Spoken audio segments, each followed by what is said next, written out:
우리가 하나님 말씀을 살피면서 무엇을 깨달아야 하느냐 하면 예수 그리스도 안에 있는 복이 이미 우리에게 약속되고 임하였다라는 겁니다. 예수 그리스도 안에 있게 되면 약속한 복이 다 허락이 되었는데 나의 게으름과 나의 무지함으로 그거를 알지 못한다라는 겁니다. 이스라엘 백성이 왜 멸망을 당하였어요? 여호와 하나님을 아는 지식이 없어서. 오늘날에는 동일하지요? 하나님을 믿는 데 있어서 약속의 말씀을 붙잡고 믿으셔야 합니다. 무한하신 하나님이 유한한 존재인 우리에게 나타나실 때 약속의 범위 안에서 나타나셨어요. 여러분, 이 땅에 사람이 살면 얼마나 살겠어요? 100세 시대를 맞이하였지만 100세를 사는 동안 하나님을 다 알 수 있을까요? 알 수 없어요. 예수님이 이 땅에 오셨다가 하늘로 올라가시고 예수 그리스도 안에 나타난 하나님을 연구하고 하나님의 비밀을 살피려 한 신학들이 그렇게 많이 나오고 있는데 아직도 하나님의 지혜와 비밀을 다 밝혀내지 못하고 있잖아요. 지금도 계속해서 하나님의 그 놀라운 구원의 은혜에 비밀이 밝혀지고 있고 보화를 캐고 있잖아요.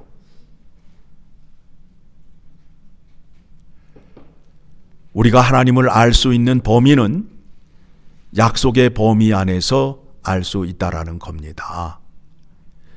예수 그리스도의 이름으로 구원을 받았다 함은 예수님의 십자가의 죽음과 부활의 은혜가 우리에게 임함으로 인하여 우리가 그 구원의 은혜를 받게 되었어요.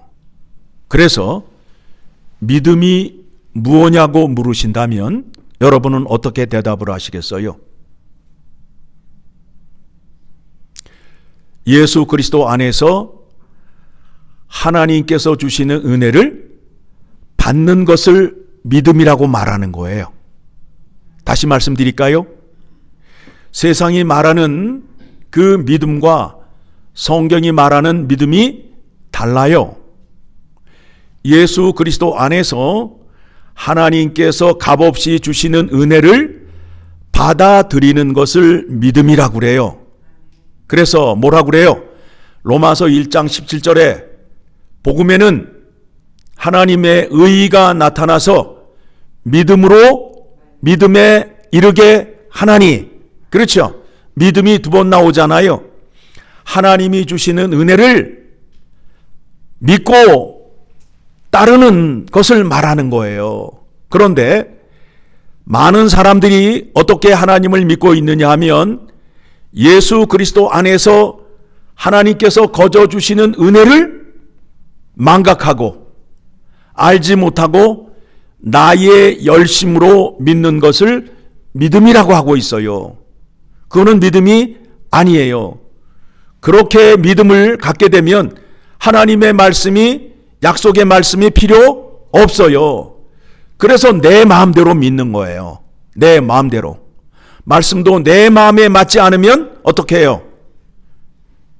치워버리고 내 입에 맞는 말씀을 찾아다니잖아요. 그래서 설교를 듣는데도 누구 마음에 맞아야 돼요? 내 마음에 맞아야 그 설교가 좋은 설교라고 하고 있잖아요. 그렇지 않아요? 자, 오늘 말씀 전하면서 여러분들이 기억하셔야 할 것이 무엇이냐 하면 긍휼의 은혜가 이미 우리에게 임하였다라는 거예요. 임하였다라는 거예요. 이 긍휼의 은혜가 임하는데 어떻게 임하였느냐 하면, 자, 예수 그리스도께서 이 땅에 오셨는데 누구를 찾아오셨어요? 의인을 찾아왔어요? 죄인을 찾아왔어요? 죄인을 찾아왔잖아요. 죄인을 찾아왔어요. 그래서 죄인을 찾아와서 죄인을 고쳐주시고 회복시켜 주신다라고 마태복음 9장 말씀 가운데 있어요. 그렇죠? 나는 의인을 찾아러 온 것이 아니라 죄인을 고치러 왔노라 라고 말씀하고 있어요. 그런데 예수 그리스도가 우리에게 긍휼을 베풀어 주실 때에 우리가 있는 낮은 자리까지 찾아오셨다라는 거예요. 찾아오셨다라는 거예요. 여러분, 거기에 놀라움을 가지셔야 돼요. 하나님이 사람이 되셔서 죄인이 있는 그곳까지 찾아오셨다라는 거예요. 그리고 은혜를 베풀어 주셨다는 겁니다. 여러분, 하나님께서 여러분에게 베풀어 주신 구원의 은혜가 얼마나 큰지 여러분에게 확인해 드립니다. 우리는 뭐를 좋아하죠? 우리는 뭘 좋아해요? 말씀, 돈. 에? 대답은 말씀 그러는데 속으로는 돈. 그러니까 돈을 좋아하니까 돈 얘기를 하게 되면 정신이 빠뜩 나잖아요. 예수님께서 제자들에게 구원의 은혜의 크기가 얼마나 큰지를 달란트 비유를 통해서 말씀하셨어요. 어떤 말씀이냐 하면 마태복음 18장을 가게 되면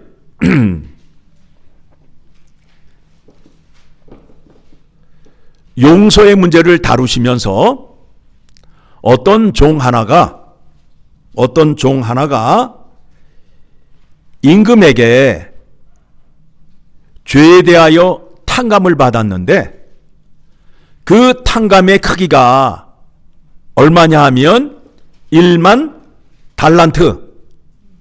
자, 이제 머리를 쓰셔야 돼요. 지금서부터 계산을 하셔야 됩니다. 자, 한 달란트는 금 34kg이에요. 그러니까 만 달란트 그러면 얼만큼이 되는 거예요? 34 곱하기 만 하면은 얼마가 돼요? 얼마가 되는 거예요? 34만 킬로그램이 되잖아요. 34만 킬로그램이라고요. 자, 계산이 안 되죠. 갑자기 많은 숫자가 나오니까. 그러면 한 달란트는 34kg인데 그거를 g으로 계산을 하게 되면 얼마가 되느냐 하면 34,000g이 돼요. 34,000g. 여러분이 좋아하는 반지의 그 무게의 단위를 돈이라고 그러잖아요. 한 돈이 얼마예요? 몇 g이에요? 그거 상관없어요. 그죠? 많이 있기만 하면 좋아. 상관없어. 이거 상관없어. 그냥, 한 돈이 3.75g이에요. 3.75g.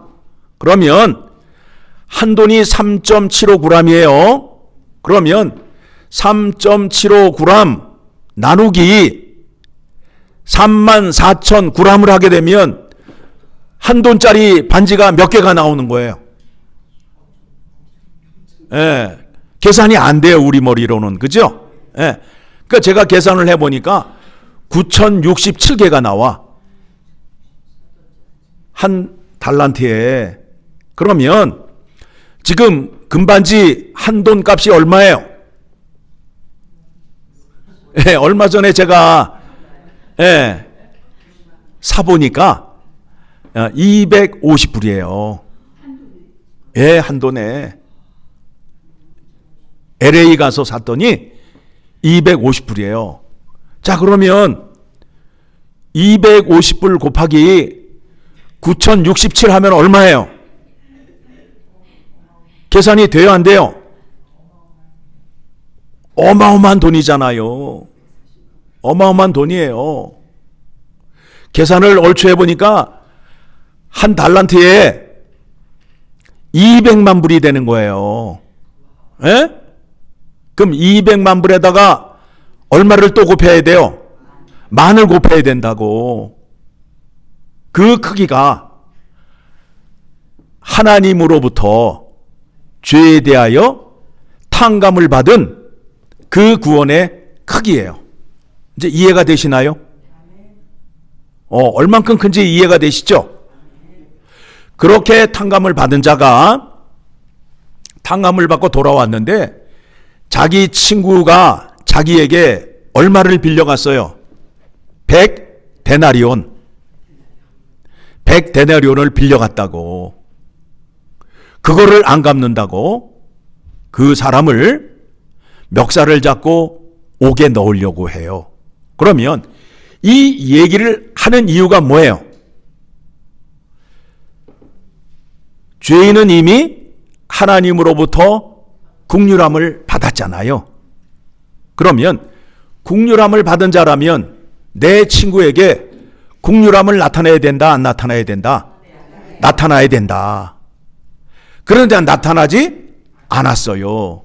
그 결과가 어떻게 되었을까요? 자, 마태복음 18장 32절 같이 읽습니다.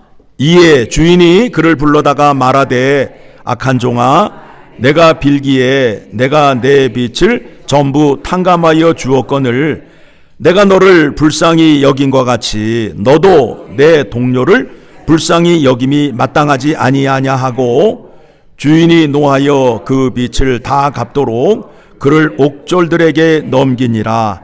너희가 각각 마음으로부터 형제를 용서하지 아니하면 나의 하늘 아버지께서도 너희에게 이와 같이 하시리라. 여러분, 하나님이 어떤 하나님이신지 궁금하시죠? 하나님이 어떤 하나님이신 것 같아요?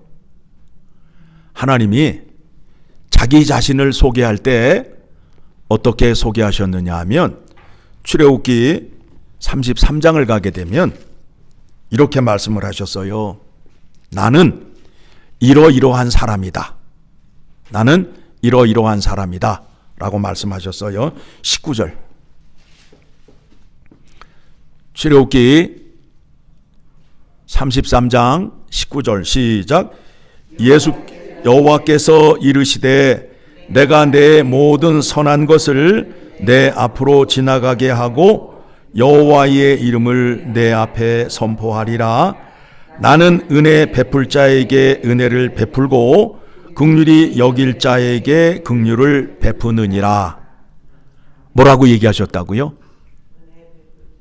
네, 은혜 베푼 자에게 은혜를 베풀고 긍휼히 여길 자에게 긍휼을 베푸신다라는 거예요. 자, 여호와 하나님 앞에 나아가 이렇게 하여야 복을 받는데 죄인들이 이거를 할 수 있을까요? 없을까요? 없지요. 그래서 이와 같은 은혜를 예수 그리스도의 십자가의 죽음과 부활의 은혜를 통하여 구원을 얻은 자에게 주셨어요. 그러니까 우리는 이미 하나님의 긍휼하심을 받았지요. 아까 말씀을 통하여 확인하였지요. 그 가치가 얼마라고요? 1만 달란트. 이미 우리는 긍휼함의 은혜를 받은 자가 됨으로 인하여 이웃에게 긍휼함을 나타낼 수 있는 자가 된 거예요. 그렇죠? 자, 이 말씀에 대해서 또 이해하기 쉽게 말씀한 데가 어디냐면 마태복음 7장을 가게 되면 여러분이 좋아하는 기도예요. 구하라, 찾으라, 두드리라. 그렇죠? 예. 그런데 12절을 가게 되면 애매한 말씀을 하셨어요. 애매한 말씀을 하셨어요. 구하고 찾고 두드리라고 말씀하시고 끝이 뭔가 이상한 그 결론에 이르게 되었어요. 오늘 그 문제를 여러분이 풀으셔야 하나님 앞에 나아가 긍휼함을 얻을 수 있는 자가 되는 거예요. 자, 12절 시작. 그러므로 무엇이든지 남에게 대접을 받고자 하는 대로 너희도 남을 대접하라. 이것이 율법이요 선지자니라. 말씀이 좀 이상하지요? 에? 여기에서 하나님의 구원의 은혜를 빼놓고 이 말씀을 해석을 하게 되면 계산적인 사람이 되는 거예요. 계산적인 사람이 된다고요. 그렇게 믿고 있는 사람들이 많아요. 자, 내가 대접을 받고자 하는 대로 먼저 대접을 해라. 대접을 했어요. 그러면 이 사람 마음속에는 내가 밥을 샀으니 밥을 사겠지 하는 기대감이 있어요, 없어요? 당연히 있지요. 그러면 그거는 성경적인 믿음이 아니에요. 무슨 얘기냐면 우리는 누구하고 믿음의 문제를 씨름하고 있느냐 하면 하나님과 우리가 씨름을 해야 돼요. 우리가 구원을 누구에게 받아야 돼요? 하나님에게. 나는 하나님의 것만 필요한 자이잖아요. 그러기 위해서 여러분이 이 말씀을 바로 알고 바로 해석을 해야 된다라는 거예요. 자, 하나님에게 구원의 은혜를 얻기 위해서는 먼저 어떻게 하라고요? 이웃의 죄를 용서하고 나오면 그러면 하나님께서 주시겠다라는 거예요. 그렇죠? 그래서 우리가 잘 알고 있는 대로 주기도문을 그렇게 외웠잖아요. 그렇죠? 거기 뭐라고 나와요? 우리가 우리에게 죄 지은 자를 사하여 준 것 같이 우리의 죄를 사하여 주옵소서. 내가 죄의 용서를 받기 위해서는 먼저 어떻게 하셔야 된다고요? 이웃의 죄를 용서하고 하나님 앞에 나와야 용서를 받는다. 이게 믿음의 공식이요 법칙이란 말이에요. 그런데 우리는 믿음이 좋아서 이웃의 죄는 절대 용서하지 못하면서 주님 앞에 나와서 악을 쓰고 기도를 하잖아요. 저 인간은 지옥으로 보내고 나에게는 복을 주시옵소서. 합당한 기도예요? 아니에요. 하나님이 원하시는 기도가 아니에요. 하나님이 원하시는 기도가 아니에요. 여러분이 죄 사함을 받으시면 죄 사함을 받으시려면 먼저 어떻게 해야 된다고요? 어떻게 해야 된다고요? 그 말씀이 나오잖아요. 마태복음 5장 24절에 우리 지지난주 설교를 통해서 확인했잖아요.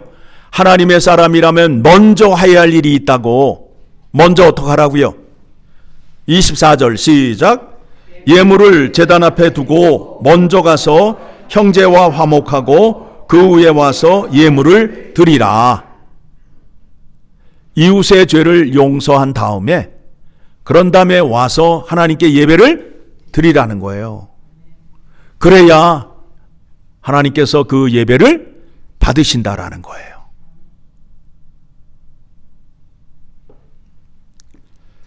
자, 이 말씀을 베드로전서 3장을 가게 되면 긍휼을 베풀며 사는 자에게 어떤 복이 있는지 이제 여러분들에게 소개해 드리도록 하겠습니다. 베드로전서 3장 8절 같이 읽습니다. 마지막으로 말하노니 너희가 다 마음을 같이 하여 동정하며 형제를 사랑하며 불쌍히 여기며 겸손하며 악을 악으로 욕을 욕으로 갚지 말고 도리어 복을 빌라. 이를 위하여 너희가 부르심을 받았으니 이는 복을 이어받게 하려 하심이라. 여러분이 악을 보았는데 악을 악으로 갚으시면 안 된다라는 거예요. 복받기를 원하면서 악을 보고 악에게 악을 쓰고 대들면 안 된다라는 거예요. 복받는 방법이 뭐예요? 하반절을 보게 되니까 뭐예요? 이는 복을 이어받게 하려 하심이라. 이미 우리가 긍휼함의 은혜를, 긍휼함의 복을 받았잖아요. 그 복을 계속 이어받기 위해서는 악을 악으로 욕을 욕으로 갚지 말고 도리어 복을 빌라. 왜요? 저 사람은 아직 예수 그리스도의 구원의 은혜가 임하지 아니하였고 모르기 때문에 저러는구나 라고 생각을 하셔야 된다라는 거예요. 그렇죠? 우리는 죄의 본성을 갖고 있어가지고 대로받으면 말로 주잖아요. 그렇게 하시면 안 된다라는 거예요. 누가 뭐라고 얘기를 해도 불쌍히 여기는 거예요. 불쌍히 여기는 거예요. 그 사람이 아직도 믿음이 부족하고 하나님의 말씀을 모르니 저렇게 살고 있구나. 저 사람이 입을 벌려 말하는 대로 주님 앞에 가서 다 심판을 받아야 하는데 어떻게 해요? 불쌍해 보이잖아요. 말하는 게 진실이요. 정직한 대로 말을 하면 괜찮은데 거짓말을 만들어내고 모함을 하는 말을 하게 되면 그 말한 대로 주님 앞에 가서 심판을 받아야 되잖아요. 그거를 우리는 알고 있잖아요. 그렇죠? 그래서 우리가 모이면 우리는 어떤 얘기를 해요? 하나님의 구원의 은혜에 감사함을 찬양하며 노래하는 사람들이잖아요. 그렇죠? 그런데 세상 사람들은 모이면 뭐해요? 술을 마시며 거기에 등장하는 얘기가 뭐예요? 전부 사람을 비방하고 그 사람에 대하여 어쩌고 저쩌고 하는 말을 하게 되잖아요. 그렇죠? 그래서 우리는 말할 때나 자랑할 때 나를 자랑하는 게 아니라 나를 구원하여 주신 예수 그리스도의 구원의 은혜를 감사 찬양하는 자리로 나아가는 거예요. 그래서 우리가 모이면 함께 모여서 우리가 예수 그리스도 안에 나타난 하나님의 구원의 은혜와 구원의 능력을 한마음 한뜻으로 찬양을 하는 사람들이잖아요. 그런 사람들이 어디에 모였어요? 교회에 모였다고요. 교회에. 자, 10절입니다. 10절. 여러분, 이 땅에 사시면서 하나님의 은혜 많이 받고 좋은 날이 계속되기를 원하시지요? 자, 같이 읽습니다. 그러므로 생명을 사랑하고 좋은 날 보기를 원하는 자는 혀를 금하여 악한 말을 그치며 그 입술로 거짓을 말하지 말고 악에서 떠나 선을 행하고 화평을 구하며 그것을 따르라. 주의 눈은 의인을 향하시고 그의 귀는 의인들의 간구에 기울이시되 주의 얼굴은 악행하는 자들을 대하시느니라 하였느니라. 예, 주의 얼굴이 악한 자를 대하여 있다라 함은 무슨 얘기냐 하면 심판을 하시겠다라는 거예요. 우리 그러잖아요. 애가 잘못됐을 때 엄마가 뭐라 그래요? 엄마 얼굴 똑바로 쳐다봐 그러잖아요. 그래 안 그래요? 그렇죠? 뭘 보여주는 거예요? 엄마의 얼굴에 그 근엄함, 너의 잘못을 일일이 밝혀서 너를 징계하겠다라는 그 뜻으로 너 얼굴 들고 엄마 얼굴 똑바로 봐 그러잖아요. 그렇듯이 우리 주님께서 악한 자의 얼굴을 대하시겠다라는 거예요. 심판하시겠다는 거예요. 그런데 선을 행하고 화평을 구하는 자에게는 주의 눈이 의인을 향하고 그의 귀는 의인의 간구에 기울이시되, 그러니까 여러분들이 어디를 가시든지 함께 하시고 또 여러분이 기도할 때에 우리 주님께서 들어주신다라는 겁니다. 그렇죠? 여러분은 이미 이와 같은 구원의 은혜를 받으셨어요. 받으셨어요. 그렇죠? 그래서 성경에서 제일 먼저 조심하라고 하는 것이 무엇이냐 하면 말을 조심하래요. 말을 조심하래요. 예. 반말은 누가 들어요? 쥐가 듣고, 낱말은 새가 듣고, 세상 사람도 알고 있어요. 그런데 교회 안에 있는 사람들이 이걸 모르면 안 돼요. 우리가 하는 말은 누가 듣고 계시다? 주님이 다 듣고 계시다. 마지막 날에 심판하신다. 기억하셔야 돼요. 그래서 말을 할 때 그러면 어떤 말을 하면 좋을까요? 어떤 말을 하면 좋을까요? 우리가 이 말을 하려면은 막 입이 근질근질하고 막 속이 막 터질 것 같고 그렇잖아요. 그렇죠? 예? 예. 그러니까 심심하면 어떻게 해요? 전화를 걸잖아. 예. 그래가지고 그냥 누구 하나를 올려놓고 막 얘기를 하면 속이 시원해지잖아요. 그 재미에 전화하지 않아요?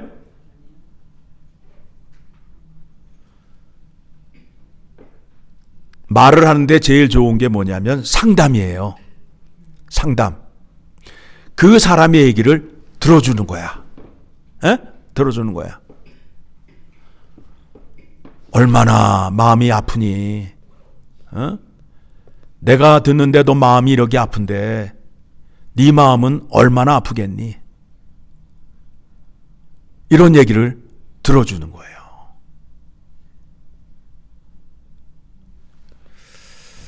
그리고 좋은 얘기를 하는 거예요. 같은 이 가지고 얘기를 하는데 좋은 얘기, 덕담을 해주는 거예요. 에? 덕담을 해주는 거예요. 그래서 말을 하는 데 있어서 수준이 있어요. 제일 높은 수준이 상담이에요.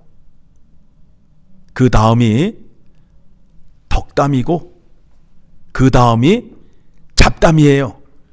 잡담은 뭐예요? 전혀 도움이 되지 않는 얘기예요. 전혀 도움이 되지 않는 얘기예요. 그 다음에 네 번째는 뭐냐면 험담이에요. 거짓으로 꾸며내서 말하는 거예요. 우리가 상처를 받는데 말로 상처를 많이 받잖아요. 그래서 말할 때 여러분 특별히 조심하셔서 말을 하셔야 돼요. 내 마음은 그런 마음이 아닌데 말을 잘못해서 상대의 마음을 상하게 하는 경우가 많아요. 그래서 성경을 보게 되면 말을 많이 하지 말래요. 자, 한 군데 찾아봅니다. 골로새서 4장 6절을 가게 되면 골로새서 4장 6절 가게 되면 이렇게 말씀을 하고 있습니다.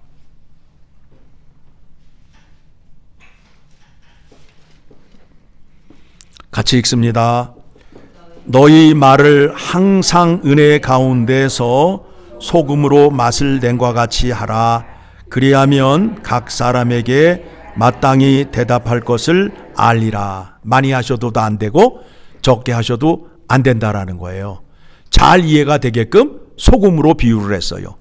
자, 국을 끓이시고 소금을 지식인들 표현으로 이빠이 집어넣게 되면 어떻게 돼요? 에? 그 국이 먹을 수 없는 국이 되잖아요. 반면에 조금 집어넣으면 어떻게 돼요? 닝닝해가지고 속이 미식겁고 맛이 없잖아요. 적당히 소금을 넣는 것과 같이 우리의 대화도 그렇게 하시라는 거예요. 그래서 말을 많이 하게 되면 실수가 많아요. 그렇죠? 말을 적게 하면 상대가 또 삐졌나 하고 또 오해를 해요. 그러니까 적당하게 하셔가지고 서로가 오해가 없는 그런 믿음의 관계가 되기를 소망합니다. 자, 확인합니다. 여러분들은 이미 예수 그리스도의 십자가의 은혜를 통해서 긍휼함을 받으셨어요. 1만 달란트 받은 자예요. 그래서 이웃을 긍휼하게 여길 수 있는 자가 되었습니다. 그렇죠? 예. 그래서 그가 나에게 무언가를 잘못한다 할지라도 나는 성내지 아니하고 욕하지 않는 자인 거예요. 그렇게 사셔야 생명의 풍성함이 있고 좋은 날이 많이 있고 복을 이어받는다라고 말씀을 통하여 확인하였습니다. 앞으로 어떻게 하실래요? 고집대로 사실래요? 말씀 들으시고 고치실래요? 대답을 안 하시네요. 예, 후자가 되셔야 됩니다. 그렇게 사셔야 됩니다. 그렇게 사셔야 하나님의 언약의 백성이 되고 하나님의 말씀을 지키는 자임을 증명하는 거예요.